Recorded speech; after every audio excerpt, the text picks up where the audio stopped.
Paz e Força Vitral, estamos juntos aqui para mais uma reflexão de Natal. A nossa proposta é olhar os textos de nascimento nos Evangelhos. Ontem nós conversamos um pouco sobre como Marcos ele se posiciona e como ele vai direto ao ponto e como ele valoriza a mensagem de Jesus. Agora vamos para o Evangelho de Mateus. O Evangelho de Mateus, embora é o primeiro na ordem dos livros do Novo Testamento, ele é provavelmente o segundo a ser escrito. Há um entendimento aí entre os estudiosos que Mateus e Lucas são escritos próximos um do outro. Provavelmente Mateus foi escrito ainda antes de Lucas, talvez 10 anos depois do Evangelho de Marcos. Mas por que nós temos o Evangelho de Mateus primeiro, então? E é quando nós compreendemos como ele registra o nascimento de Jesus, nós vamos entender por que a igreja escolheu colocar Mateus por primeiro quando fez a ordem dos Evangelhos e não apenas escolheram a ordem dos livros mais antigos. Nós temos os registros sobre isso nos primeiros 2 capítulos de Mateus. A gente começa pela genealogia no capítulo 1. Mateus faz uma descrição aí sobre a árvore genealógica de Jesus e ele vai fazer isso fazendo uma reflexão que ele é filho de Davi e que ele é filho de Abraão. Ele vai fazer a sequência de gerações até chegar a Jesus. E é importante a gente olhar aqui que nós temos uma referência, e essas referências nos mostram a história da salvação. Na descrição da genealogia nós temos mulheres, além da própria Maria. E essas mulheres não foram mulheres perfeitas, algumas delas sofreram, outras são mulheres que nem pertenciam ao povo de Israel, mas elas foram incluídas na história da salvação. Elas são acolhidas e elas fazem parte dessa história da salvação, que é uma história dinâmica e é uma história que mostra esse Deus que vem ao encontro, desse Deus que inclui pessoas, que nos mostra isso na própria história do Salvador, na genealogia do Salvador, a manifestação da graça de Deus. Um desses exemplos é a prostituta Raabe, que vai acolher aos espias que são enviados para olhar a cidade de Jericó, e ela recebe graça de Deus, tanto que ela vai se tornar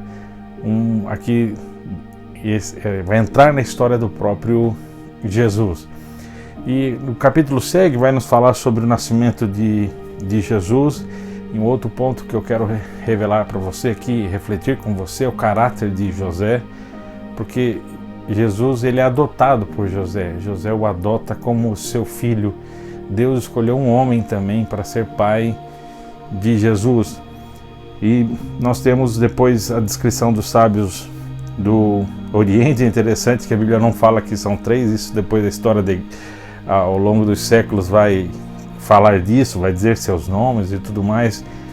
A grande descrição aqui desses sábios é a postura deles de adoração, de reconhecer quem é esse rei que nasceu. Mas fica a pergunta, por que então Mateus está por primeiro? É porque Mateus ele tem uma postura de lembrar o que as profecias disseram e como elas se cumpriram. Então e por que isso? Porque ele está escrevendo para judeus, ele está evangelizando os judeus, e os judeus, por isso que ele vai começar pela genealogia de Abraão, por isso que ele vai mostrar a genealogia de Davi. Jesus ele é descendente de Davi, por isso que ele vai mostrar as profecias que se cumprem. E isso faz então a transição com a primeira parte da Bíblia. Então por isso que a igreja escolheu colocar o Evangelho de Mateus, porque exatamente Mateus usa essa linguagem das profecias que se cumprem.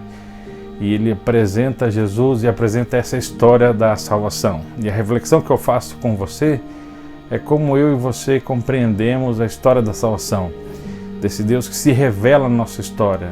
O registro de Mateus nos lembra disso. Deus já estava agindo na história. Deus agiu na história de todos esses que vieram antes de Jesus e se tornaram aqui parte da história da salvação. E nós temos esse Deus aqui se revelando, cuidando disso. Jesus não é um remendo de Deus que de repente percebeu, olha, preciso fazer alguma coisa. Crer nisso. Deus tem a história nas mãos. Nós estamos nas mãos de um Deus soberano. Nós podemos confiar neste Deus e confiar nessa história que Ele está fazendo em nós, a história da salvação. Que eu e você possamos perceber isso, perceber a graça desse Deus, perceber como Ele age em nossa história e Ele tem tudo em suas mãos, com amor e com soberania. Que Deus abençoe você. Amanhã nós continuamos e vamos refletir sobre Lucas. Aquele abraço.